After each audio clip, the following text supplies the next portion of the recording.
Hi everyone, welcome back to my channel. So for this week's video, I thought I'd do something a little bit unusual. We're going to be spilling some tea and I'm going to be answering some of your controversial pageant questions. This is a video where you are definitely going to need a cup of tea, so go and grab your caffeinated or non-caffeinated beverage of choice and let's get started. Okay, so we are coming strong out of the gate with the first question. Is Miss Great Britain rigged? Well, the short answer, definitely not, but let me give you the long answer. So Miss Great Britain is scored by a panel of judges. We can have anywhere from 4 to 6 or even potentially 8 judges at our national final. And they're all chosen about 9 months in advance. So we are currently 7 months out from the next competition, which we're not talking about because that's just coming around far too fast. So there's a really good chance that the judges might already know who they are. The judges are given a very strict briefing about what the organisation are looking for, what type of title holder they're looking for, and the qualities that they want their Miss Great Britain to have. And that is shared directly with the finalists too. So ahead of the national final, we run what we call a masterclass. So it's a training day which takes place about a month before. And at that training day, the Miss Great Britain team tell you exactly how each of the 5 scored rounds are marked. They tell you what they're looking for, how the scoring actually works. So most rounds are out of 10. 10 is your full marks, and what the judges will be looking for. So as a Miss Great Britain finalist, you go into the national final having full transparency about what type of title holder the judges are looking for and exactly how they're going to be scoring you. And that is really important. At Miss Great Britain, we use a system called Tally Genie. So if you were to see our judges, you will see that on the night they are sat there with their phones, iPads or laptop and they are frantically typing away. Tally Genie allows us to collate all the scores from the judges for each of the scored rounds without any human influence. And what it does is it spits out the top 10, the top 5, and eventually the winner, which is handed directly to Simon and Dion, who read the results on stage. So after the national final has taken place, you will get an email about 2 weeks later with your full scorecard. Here is my full scorecard from when I won. The scorecard will tell you the average mark that you got from the judges for each of the scored rounds. It will tell you your total placement if you came in the top 20. So as you can see from mine, I actually was first in interview, joint first in onstage question, and not too far behind for the onstage rounds, which was really exciting. So as a Miss Great Britain finalist, you have full transparency up front about what the judges are looking for, full transparency about how they will be scoring you, and you get your full scorecard back at the end. So I think it's fair to say Miss Great Britain is definitely not rigged.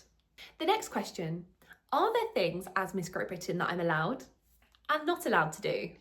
Well, yes, this one is true. As Miss Great Britain, the morning after your win, you sign a contract with the Miss Great Britain organisation. Pageant contracts are a really common thing, and what they do is they dictate your responsibilities and the expectations of you as your title holder for the year. Personally, I think contracts are a really good thing. It's a really clear way for us as title holders to know exactly what's expected of us. Ultimately, Miss Great Britain is a brand, and we are the longest running pageant and one of the most prestigious in the UK. So it's my responsibility to not only use this year, as I would love to push my campaign, Time to Grieve, and all of the amazing things that I want to do, but it's really important to protect that legacy too. The only remotely interesting thing in the Miss Great Britain title holder contract is that I'm not allowed to do anything that brings the brand into disrepute. And what that means is don't do anything silly, and definitely don't do anything silly in public. On the whole, it is mainly common sense. The next question, do you have to be skinny to win? Absolutely not. At Miss Great Britain, you are not marked on your body in the slightest. We've had plus size title holders, we've had title holders that look like Victoria's Secret models, and it really makes no difference at all. You are marked on confidence, and in rounds such as the swimwear round, you are marked on wellness and self-love. When I competed in 2024, I was 2.5 stone heavier than I am now, and not once was I marked down on that. For me, my journey over the last year and losing that 2.5 stone had nothing to do with the Miss Great Britain scoring. It's what I wanted to do to prove to myself that I could, because I've actually been trying to lose that 2.5 stone since lockdown 5 years ago. So I was beginning to lose confidence in my ability to follow through with the things that I say. So for me, it was really important to do that. But I kid you not, it makes no difference at all. You are not marked on your body, and it is not the skinniest girl who will win. The next question, are the girls catty? Well, no. I think this is a really common misconception in pageantry that because it's a competition, the girls will all be really catty and be fighting and be trying to sabotage each other. And I think that's probably a cliche that's come from predominantly American movies. As much as we all love Miss Congeniality, it is just not the reality. I always say you have to be a certain type of woman to want to compete in a pageant. You have to be a certain type of person who's comfortable putting themselves out there. And one of the main reasons I started doing pageants again 3 years ago now is because I wanted to make friends. Team sport and netball is not my thing. If you've heard any of my interviews, I always say, hats off to the netball girlies, but it is absolutely not my thing. And you meet such incredible, like-minded women who are genuinely all there to build each other up. I'm really lucky that the majority of my best friends are now actually girls I've met in pageantry. And I have no doubt that they will be the godmothers to my children and they will be there at my wedding. It has just been such an incredible thing for me to really be able to make those friends. I remember backstage this year, there was a girl whose dress had bust wide open and it was a complete disaster and we really didn't know what to do. But every single one of those girls pitched in and helped, who stood backstage to make sure that girl could go onto stage and feel her best. And I think that just sums up UK pageantry. So no, the girls are not catty and they are definitely not trying to sabotage each other. Next question, is it just about how you look? Definitely not.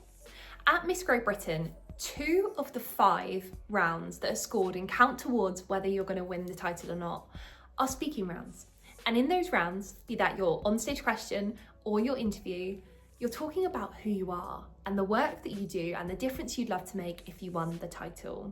For me, the interview is always one of my favourite rounds because it's my opportunity to sit in front of the judges and tell them why I want to be the next Miss Great Britain and why I do a good job. As well as the scored round, there are also lots of optional side awards, such as charity fundraising, which becomes a huge part of your journey as a finalist for our 2 incredible charities, Cancer Research UK and A Sisterhood. There is a talent award, which is always good fun.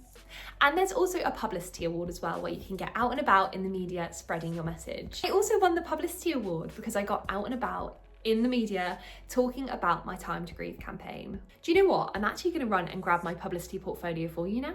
I've been going to the gym and my legs are so sore, so going downstairs was a bit of a mission.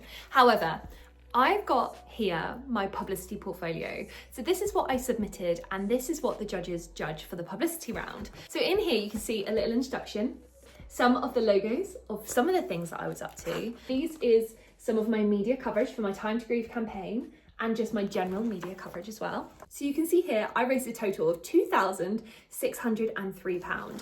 So I did a lot of fundraising and I enjoyed every single second of it, except the Cancer Research UK ab sale, which was terrifying. I also have here my appearances out and about in pageant land, which I absolutely loved. And I've even got here my written responses for the government for my Time to Grieve campaign. Whilst publicity is an optional award, I think it's the best opportunity to put all of this good stuff directly in front of the judges. Your interview is 2 minutes. It's too short to tell them all the things that you've done in the lead up to the competition and what you'd love to do.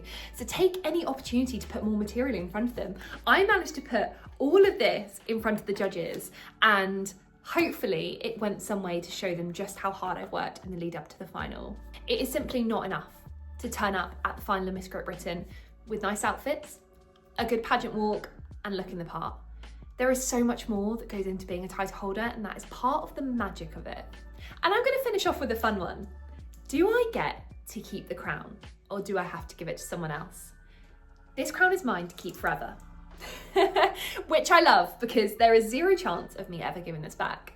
So each year, a new crown arrives for the new queen, which means I get to keep this one for the rest of my life.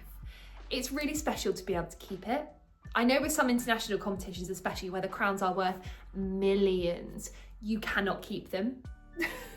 They just can't spend the money buying a new crown each year. But this crown, the crown of the 80th Miss Great Britain, is mine to keep forever. So that is it. That is my answer to some controversial pageant questions that I hear all too often. I hope you've enjoyed this. If you've enjoyed it, don't forget to give it a thumbs up and subscribe to see more content from me, yours truly, Miss Great Britain, and I will see you in the next one.